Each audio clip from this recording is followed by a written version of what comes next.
full-time student. Well, actually, I'm a part-time student, but I'm doing that feels like it's full-time. Colorado Technical University. I got a full-time scholarship. Otherwise, I would go to I graduated from there. Now, what do you do?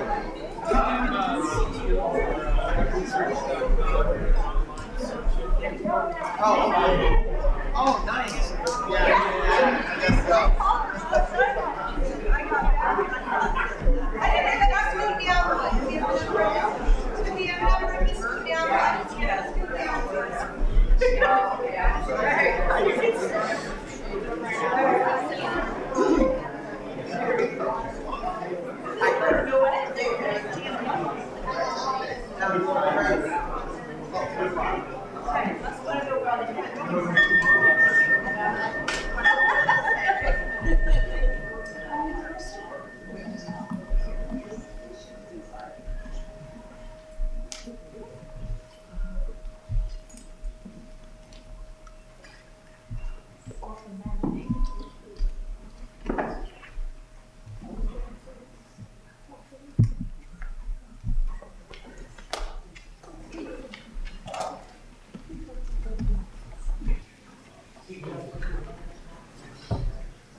Good morning.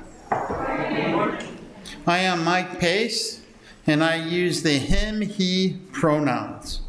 I serve this congregation as the welcome team member, digital communications team member, and the sound team and other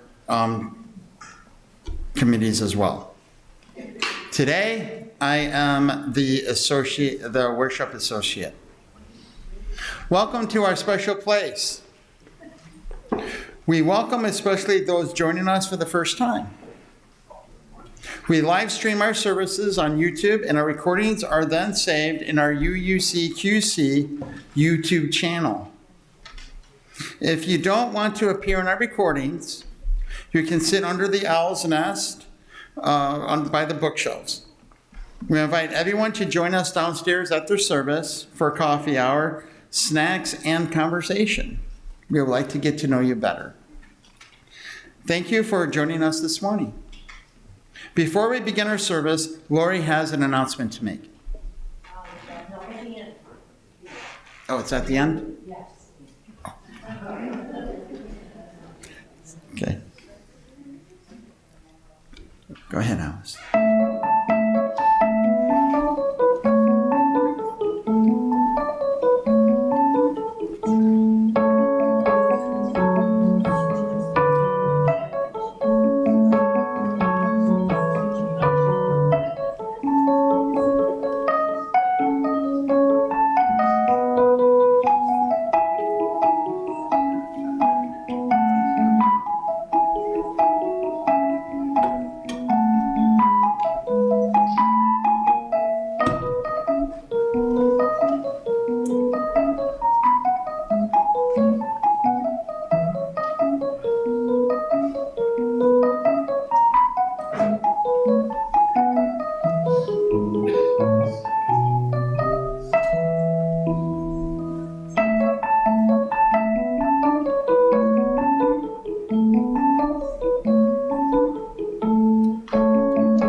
Good morning.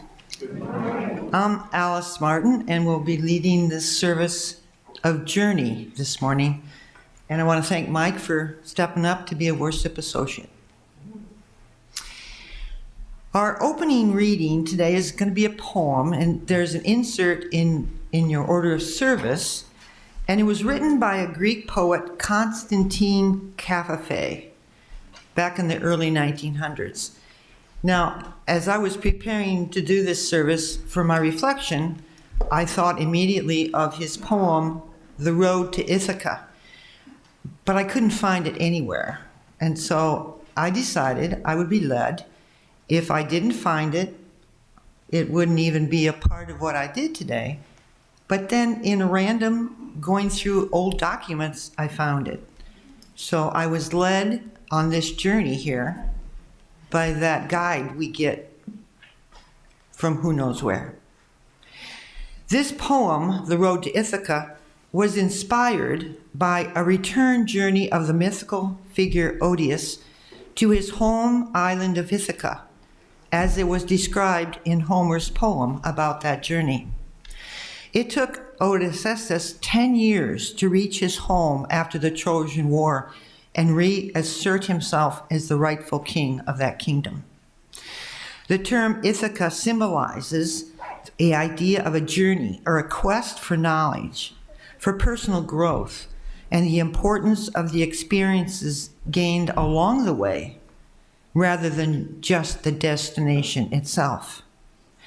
In the end, it is not the destination, but the journey that matters. The journey that the king took ended up making him a righteous and justifiable, caring human being, and the island thrived because he journeyed there. Follow along as I read The Road to Ithaca. When you set out on your journey to Ithaca, pray that the road is long, full of knowledge, full of adventure. The demons and the dragons, angry Poseidon, do not fear them. You will never find such as these on your path if your thoughts remain lofty. If a fine emotion touches your spirit and your body, the demons and dragons, the fierce Poseidon, you will never encounter if you do not carry them within your soul, if your soul does not set them up to be before you. Pray that the road is long, that the summer mornings are many, when with such pleasure, with such joy, you will enter ports seen for the first time.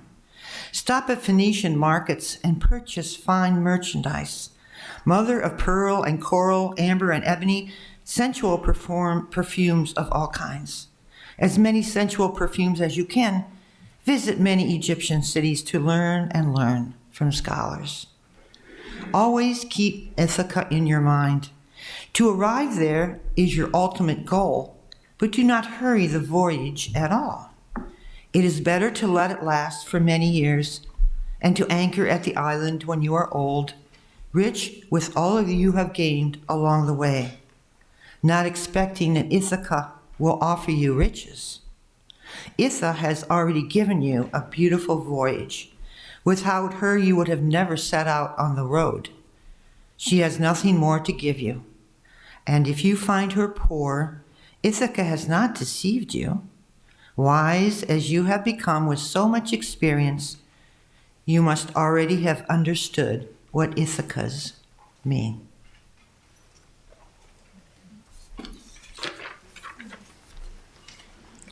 We will now light our chalice. Michael will light it as we read in unison the chalice words on the screen or in your order of service. Out of the darkness, light. Out of the light, warmth. Out of warmth, joy. Out of the joy, togetherness. May this flame hold us for the time we are here with one another.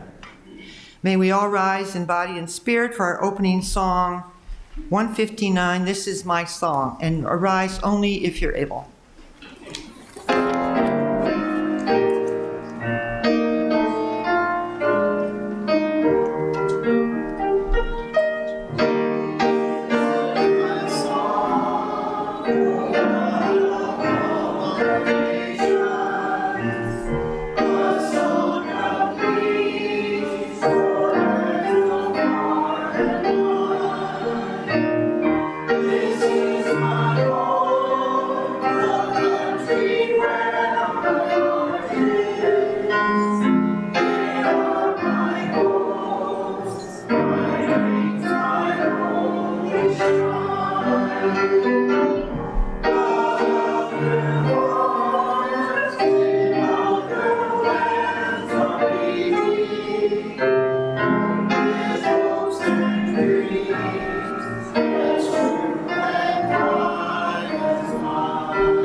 Now stay and move around, greeting the holy in our midst as we greet those around us and those whom we do not know.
Do we have any children out there?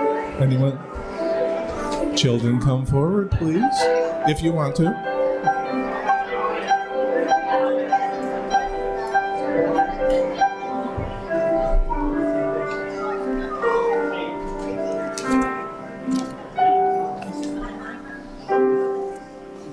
All right. Good morning, everybody. How are we all doing? So this is Tiffany's Sunday off. So I think everyone knows I'm Brian. I am doing I do a bit of everything, including help with the kids. So I know the theme, what we're talking about today, are the ends of journeys. Let's talk a little bit about journeys for a minute. So first, I'll ask the kids out here. So did anyone go any journeys this summer? No, we got one. We got a couple hands. Anyone go anywhere? I know where you went, obviously. Where'd you go? Sault Ste. Marie. You got something from Canada, it looks like there. Went camping. Cool. All right, so let's talk about journeys. Did anyone go on a particularly long journey? We'll toss this out to the audience as well. Did anyone, so counting either the time you spent in an airplane or the time you spent driving in a car, anyone take a journey longer than 10 hours this summer? All right. Anyone take a journey longer than 15 hours this summer? I'm just counting one way. We'll just count one way for now. Okay. Anyone longer than 18 hours? All right. We did no 8. So we had some long. Where'd you go? I drove from Seattle to Quad Cities. Oh my goodness. That is a haul. That is a long haul. And so journeys come in all shapes and sizes. So we were talking about a journey where you get in a car, you're getting a plane, and you go somewhere different. But we also go through journeys in our lives. I know some of the folks I've got here sitting on the floor have probably gone through a bit of a journey and they've moved into a different grade, or maybe this is the first time they're going to school, or they're getting ready to. And maybe somebody, I don't know, did anyone go to like a new school this year, like change school, go up to the next level or something? Okay, so we got one. So we're going through journeys all throughout our life. The journeys never end. We end one journey, but that just starts another one. So you go through one school, you go to one school for a number of years, and then that journey ends, and then another journey begins, and you start out at a different school. And eventually you stop going to schools, and then maybe you go, well, maybe you get done with, you graduate from high school, and then maybe you go to a different kind of school, maybe you go to a college, maybe you go to a technical school, or maybe you don't. But even if you don't go to another school, you're still taking journeys. The journeys never end. And so we'll talk a little bit more about journeys when we go downstairs. And so let's go down to the art room, children. Thank you.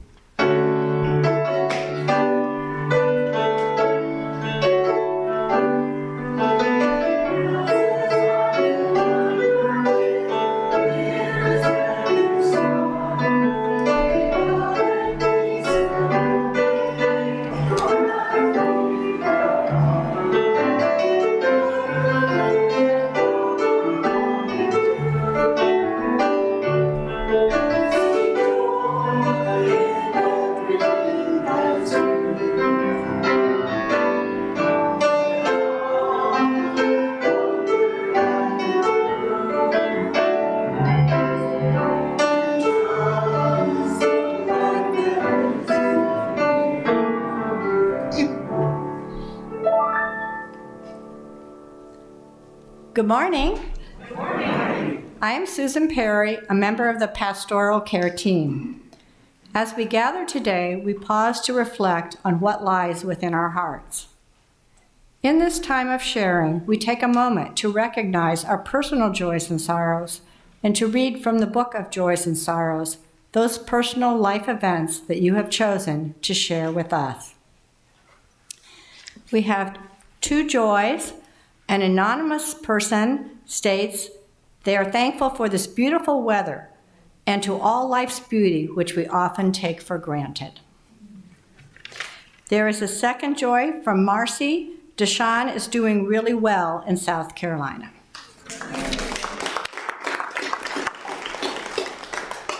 Are there any joys or sorrows online? There are currently none online. Okay, thank you.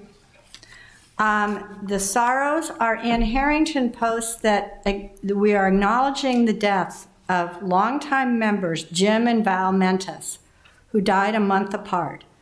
They leave behind two daughters who grew up in the church. Marcy asks that we please keep David in our thoughts and prayers. For what has been shared and for what remains in the quiet sanctuary of our hearts, we are grateful. Let us become aware of the energy that brings us together in beloved community as we share a time of silent meditation. May we open our minds and hearts to a place of quiet, to a silent prayer for the healing of pain and the comfort of love.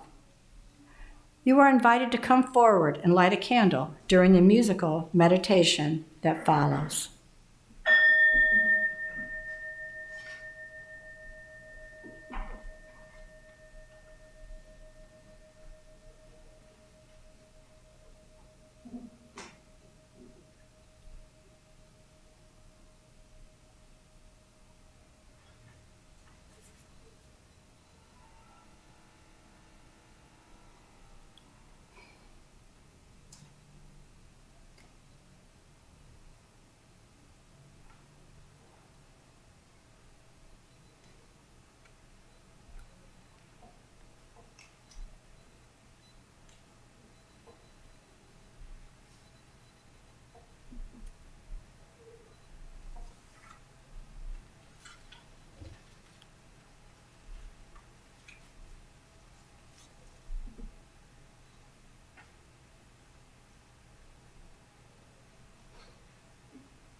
This congregation is a theologically diverse religious community with members open to all who are in accord with our values, mission, and vision.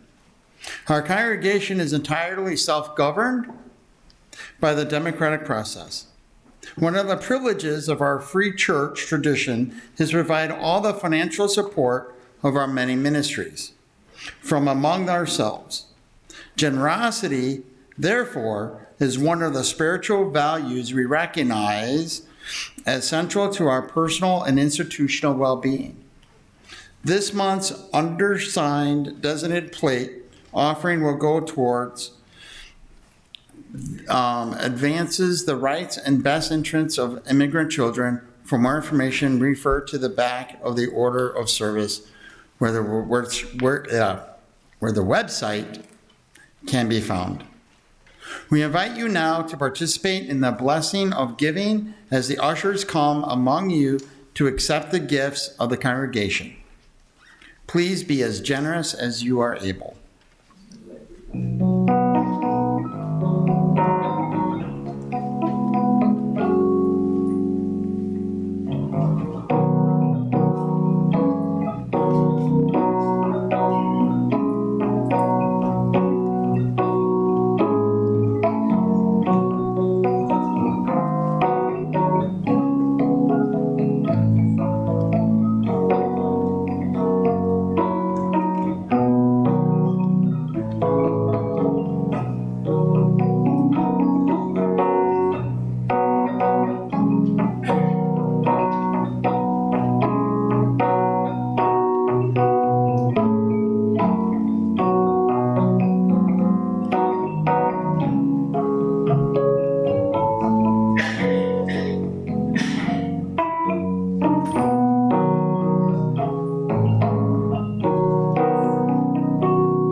For all the gifts of time and treasure that you give this congregation, with sincere gratitude, we thank you.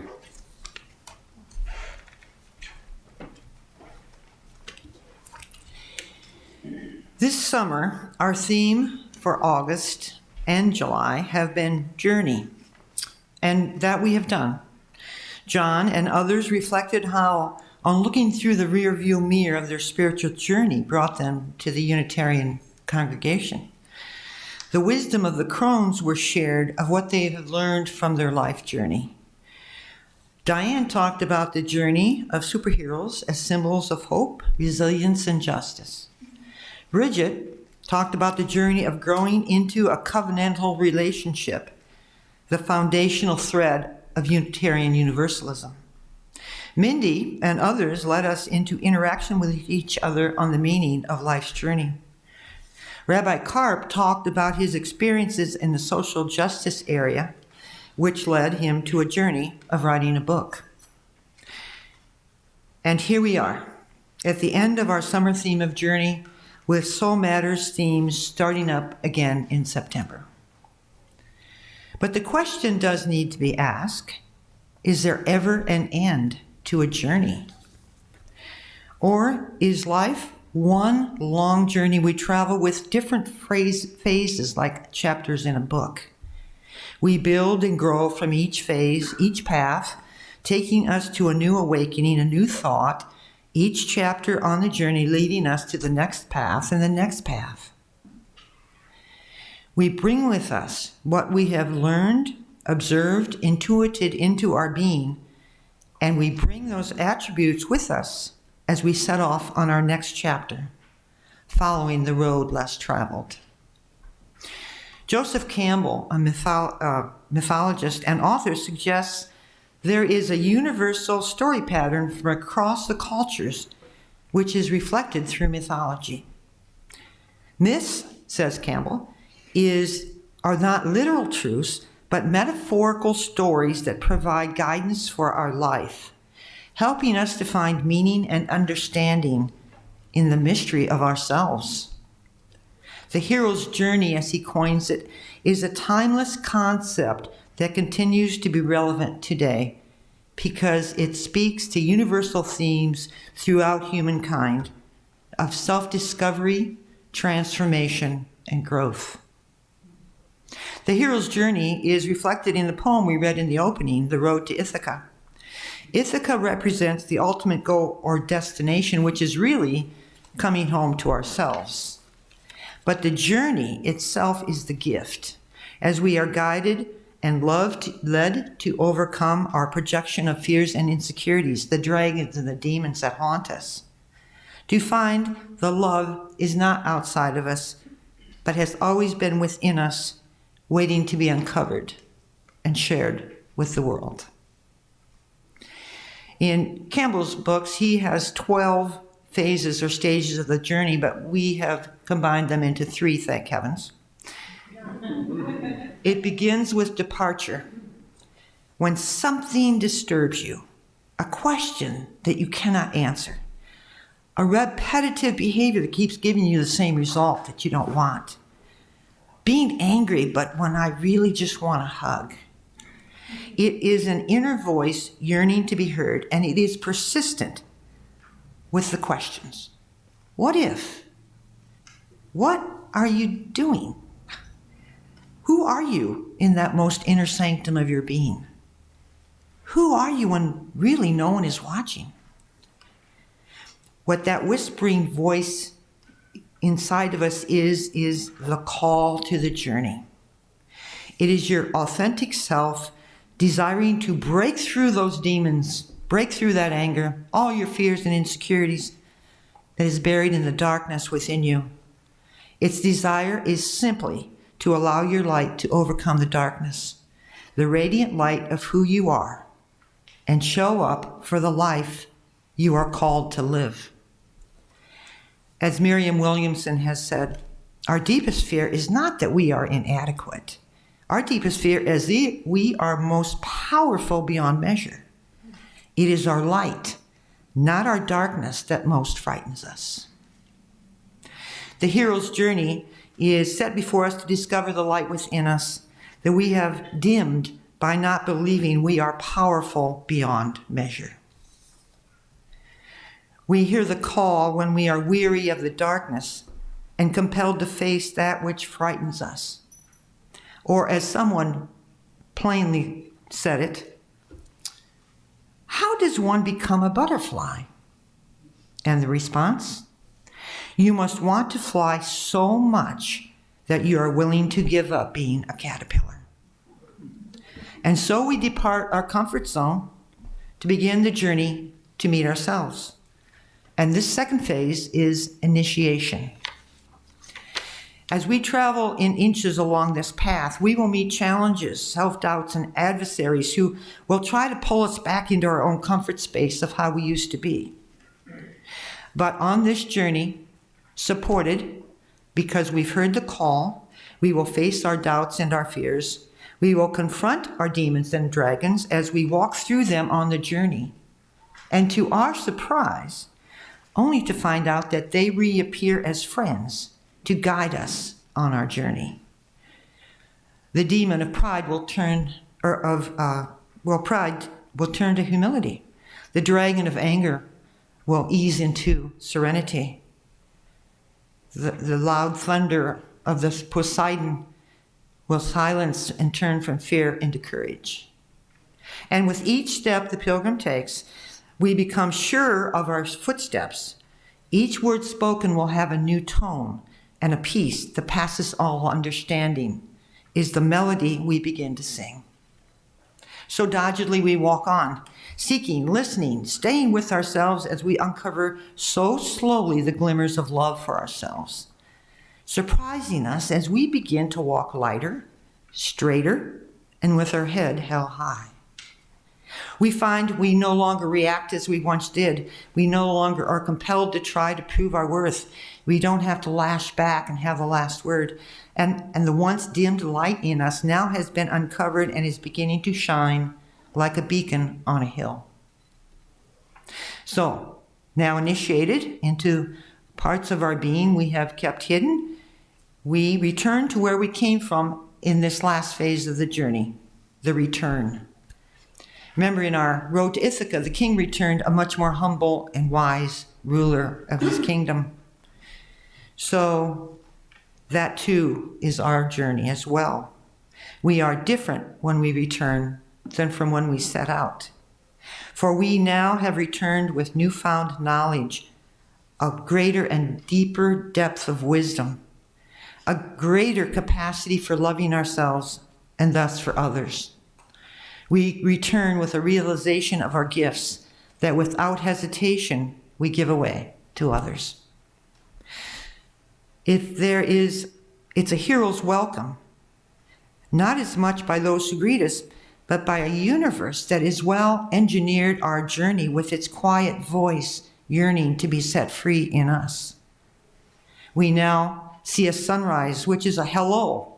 May your day be blessed. The trees will now wave their leaves, and we recognize that we are a part of them. The creek will send us a greeting card of gaiety and laughter, and we will put our feet and swirl around in it. The moon reminds us that our light, once hidden in the darkness, now shines. So now we will put this all together as we listen to the story of Aisha. Once upon a time in a far-off land, there was a young girl named Aisha. She lived in a little village at the foot of the hill. She felt stymied by the isolation of the village, tired of her parents barking at her to do this, do that, tired of the daily routine of her life. And she would stare up at the mountains that seemed to begin to call to her, to explore, to expand, to discover what was outside the daily routine of her habitual habits. One day, she decided to depart from the village and climb the mountain. So she packed a few things, and without telling anyone, she slipped through the night and began to climb up the steep ascent to the mountain. And as she climbed, she met many challenges. The air grew thinner, and she realized to rest at night and go into a cave so that she could restore her energy for the next days, instead of rushing to the top without knowing where she was going. One day she came upon a pile of broken limbs. It rerouted her onto an easier path. Thank heavens for the fallen limbs. It was as if she was being led. And as she finally reached the top of the mountain, bruised and battered and torn,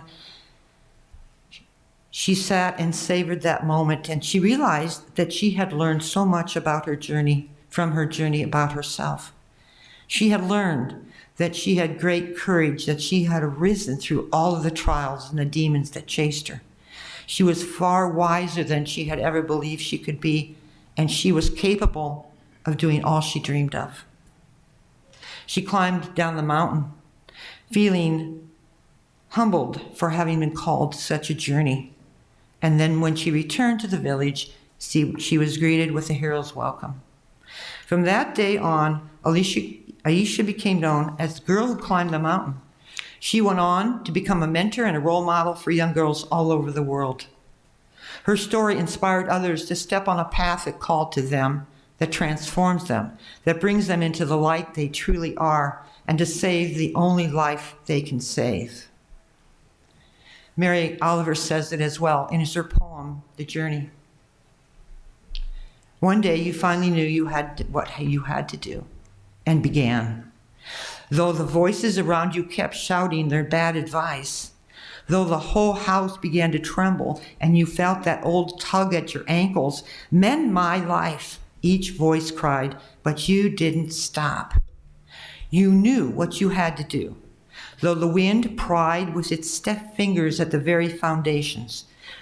Though their melancholy was terrible, it was already late enough, and a wild night and the road full of fallen branches and stones.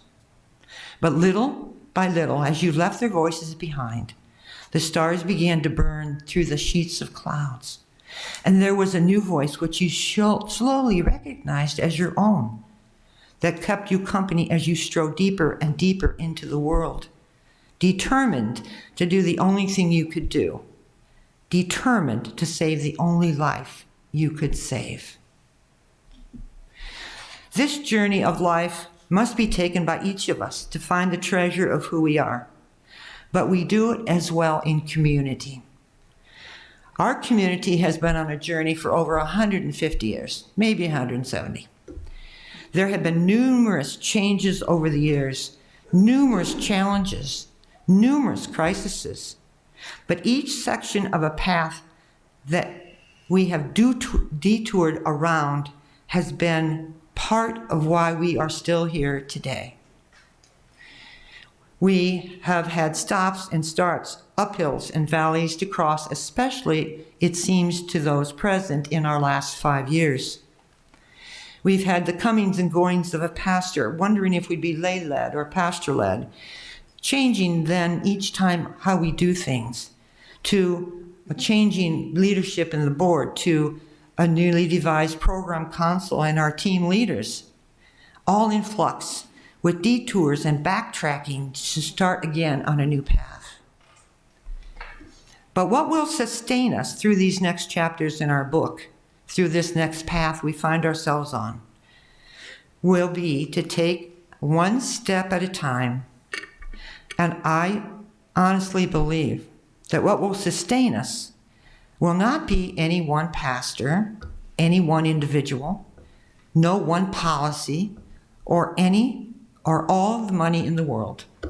What will sustain us is the journey we take together as a community. We as Unitarians are a covenantal faith. Our ideals are expressed in our 7 values with love at its center. We as a congregation have as well our own covenant with each other, voted and approved on by the congregation. These are simply words on a piece of paper. To actualize them, to bring them into existence as a way of being, is to intentionally put them into our hearts and journey with them as our mantra. How does loving kindness express itself? What does it feel to give it away? What does it feel like to receive it? What does a spirit of generosity consist of? What can I let go of which limits my giving generously of my time, talents, and treasures? Why don't I? What really is empathy? Do I expect it from others, but I am not able to give it to anyone else, even to myself? What in me limits my capacity for empathy? Do I recognize the inherent worth and dignity of every person I meet, especially those I disagree with? Why do I see my worth more valuable than those who think differently than I? What must change in me to treat others as I desire to be treated? These questions we have no answer for are the work of the individual within the community, for it is the community that will be the companions on that journey. If we want to change the world, we must first change ourselves, and then one by one the world will change. If change is happening in the community, then we must allow change in ourselves, and then again, one by one, the community will change. And if we are ever to doubt the power of ourselves to be the catalyst for change, look about you and you might someday notice a lowly dandelion who, through time and patience, has broken through a crack in hard concrete. How does that happen? It seems as if the dandelion says to us, if I can grow here in hardened cement, think of the places you can grow. And as Leonard Cohen reminds us, that there is a crack in everything, and that's how the light gets in. So let us continue to journey with our cracks, to deepen our caring for each other, to listen intentfully, to accept our fellow travelers as they are, to sing together, eat together, work together, believe together, to laugh and cry together. And then our covenant, which are words printed on a wall, become a living testimony imprinted inside of us, as our lives are the testimony to the journey by which we have arrived at the ground under our own feet and learned to be at home together. May this be so. Amen. We will now rise in body or spirit for our closing song, When Our Hearts Are in a Holy Place, page 1008 in the teal hymnal or on the screen.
Remain standing as we extinguish the chalice and join in the unison reading printed on the screen or in the order of service.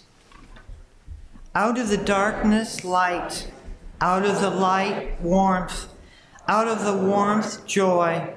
Out of the joy, togetherness. We extinguish this flame, but not the light of truth, the warmth of community, or the fire of commitment. These we carry in our hearts until we are together again. Oh, you may be seated.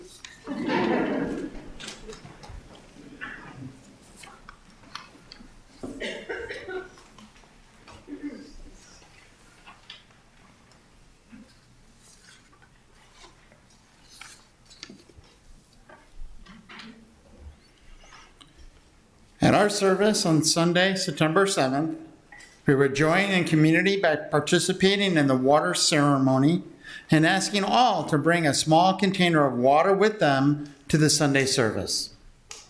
It could be from a trip, from a backyard pond, from a river, creek, or even from your faucet.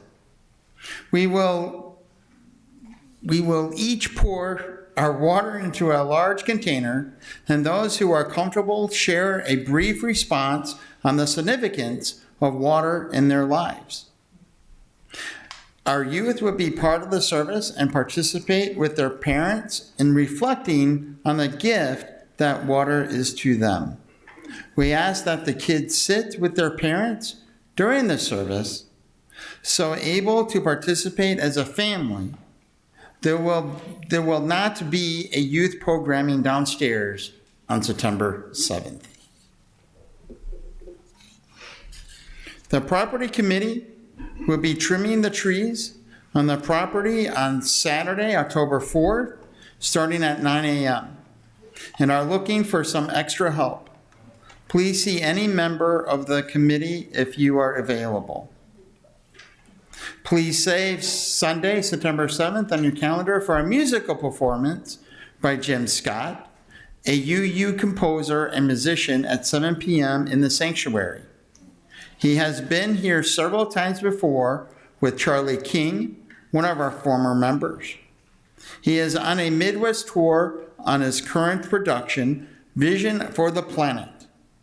Jim was one of the founders of the UU Green Sanctuary program, and this announcement will be shared with local environmental organizations. This will also be a fundraiser for the church, so bring your friends. Wine and snacks will be available in the lobby. The NAMI, the National Alliance on Mental Health Walk, is just around the corner, and we, UUCQC, are participating again this year. We would love for you to join us. Event date and time, Saturday, October 4th, 2005, 9 to 12 p.m. at the Bend Expo Amphitheater and Park, 922 Mississippi Parkway, East Moline.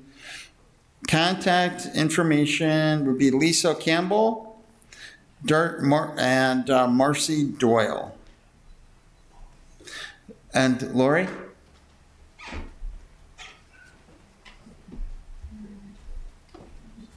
Well, I'm excited to announce some big news today. We have a contract with Michelle Townsend Grove. She will have a 0.4 time contract, as she's already a half-time minister for a UU church in Stockton, Illinois. Michelle defines herself as a pastor, as she is not ordained, but she has a master's in theological studies and a doctor of ministry from Wesley Theological Seminary, as well as 30 years of experience. So she is well prepared for congregational work. Her regular schedule with us will include 2 visits monthly, once for 3 days midweek to give her the opportunity to complete some administrative duties, meet with teams, possibly have an evening Vespers service that will be open to the community. Her other visit will be for 4 days over the last weekend of the month, which will include our board meeting and a Sunday in the pulpit. She'll have regular office hours and will be working with us on developing a strategic plan, as well as on any remaining transitional issues. We've also asked her to prioritize our lifespan religious education programs. She's worked in both United Methodist and UU churches for more than 30 years, including congregations in Delaware, Washington, Maryland, West Virginia, New Jersey, and Illinois. You'll all have an opportunity to meet her on Tuesday, September 16th for an open house in the social hall. I want to thank everyone on the board who worked on the negotiations team and in helping with the contract. This took a lot of hours from everyone, and we really appreciate all of your work on this. Thank you.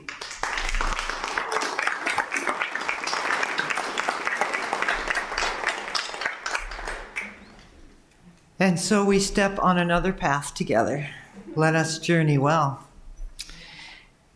Our closing, it comes from a responsive reading. We travel this road together. After I read this brief sentence, you will all respond when I raise my hand. We travel this road together. For the busyness of everyday life, we gather once a week to remember who we are, to dream of who we might become.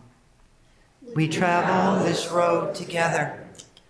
As companions on this journey, we share in the milestones we meet along the way.